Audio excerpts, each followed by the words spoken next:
Hey, how are you? Good morning from wherever you are. Good evening from wherever you are. My name is Rahab. I prefer to be called Pastor Ray or just Ray, meaning ray of sunshine. Ooh. Anyway, so today I want to talk about a very interesting topic. Most of you don't know this, but at one point in my life, I authored a book. Yes, it's called Breaking Free. Basically, this is my testimony. This book has my testimony about my life and how I lived my life. So a lot happened in my life, but today there is a topic actually in chapter 5 of the book. I don't know if you can see it. It's called Soul Ties. And today I really wanted to delve into soul ties. And I want you to understand what soul ties are. Soul ties in simple language is your soul being tied to one, meaning it's tied together. And we have biblical aspects of soul ties and life biblical aspects of soul ties. Soul ties can either be emotional, spiritual, physical, or sexual. So I wanted you to understand that aspect. And I just wanted to read through this chapter. And I've written, a soul tie is two souls tied together by the spirit, especially by sex or sexual abuse. So basically, it's not just that. You can also be tied spiritually, not just by sex, but maybe by your emotions. I can give you a physical example of a soul tie, the person who took your virginity. You've never forgotten them. Somehow you've never forgotten them. Some people were raped and you realize you never forget the person who raped you and what they were saying. I have been through rape, so I am not just telling you things just like that. There are people in your life. Let me delve on the sexual part. There are people you have slept with in your life, and when you wake up, you were never suicidal, but all of a sudden you wake up and you have suicidal thoughts. Why? Because you cling together. Every time you have sex, before you get an orgasm, you have to get your rhythm together and you unite. It's like your spirit opens up and the other person's spirit opens up and you cling together and you become one.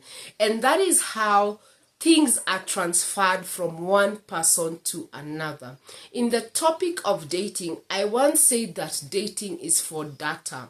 What is data? Data is information. Before you get to be with someone, get to know what are the demons you fight every single day. What are the spirits that follow your family, like from alcoholism, sex, prostitution, drugs, and all those things. Back to soul ties. Have you ever looked at your grandparents or your parents and you look at them, especially if they've been married 10 years and above, and you look at them and you realize, oh my God, they look like siblings. That's what sex does, or the clinging or the cleaving or whatever you want to know. When people get intimate, they become one. The Bible says, can two walk together unless they agree? So even sexually, you cannot have sex with someone unless you agree. The problem comes in when you have multiple partners. So in this agreement, you're becoming one too many. You are becoming Jockey today. Tomorrow you become Wanjiro. Tomorrow you're sleeping with Wangari. What happens? Everything following these people tends to get part. Wangare gets to be part of you. Wanjiro gets to be part of you. Mungai gets to be part of you.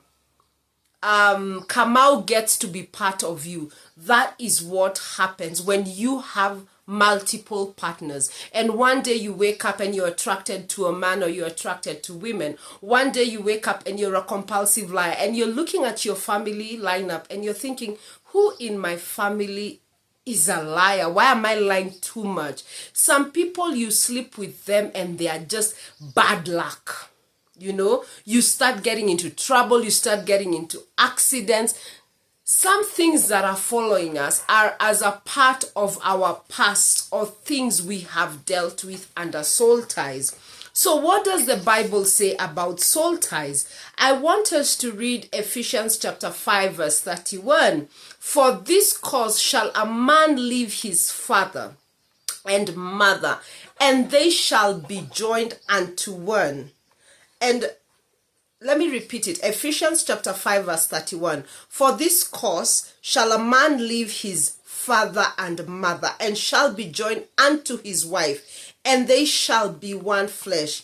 Here we learn that connecting of souls was created for spouses, for husband and wives. When a man comes to seek for your hand in marriage and you get intimate, you become one.